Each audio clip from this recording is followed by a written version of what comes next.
In this video, I will show you how to put questions on your TikTok. Firstly, you need to open up the application, then you need to tap on the third selection with a plus icon for that create section. Go on it, and right after you get there, you're gonna be available to take up on camera section here, and then also you can select a video on your right wing right here. Yeah, I will go for this site. And I will go with this video. Yeah, right over here.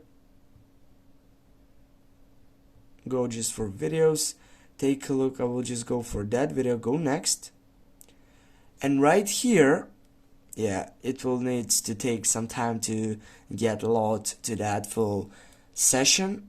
And when it's done, now as you can see on my side right over here, I will be available to take up and go to the side for stickers. And right here, guys, first I will just turn off the sound, and then here as you can see I have poll.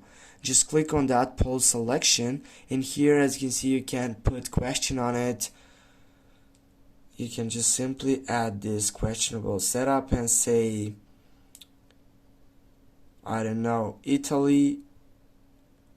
Or no, you will simply go for example, sky or snow, and people can choose whatever they want which are related into their relatives on that selection. And for example, you can go click on sky or on snow, it doesn't matter. And when you get up that setup, you can simply take over the results from it.